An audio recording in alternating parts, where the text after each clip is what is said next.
This guide shows how to use table and Kanban views to manage leads and deals easily in the CRM. Navigate to dspeedup.in. Click on Lead.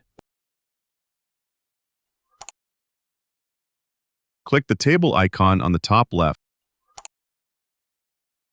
Select Table View from the drop-down. In Table View, use Bulk Actions or Filter by Columns for quick data operations. Click the table icon on the top left. Choose Kanban View. Leads will be displayed in their respective stages. Use drag and drop or icons on the card to manage lead progress.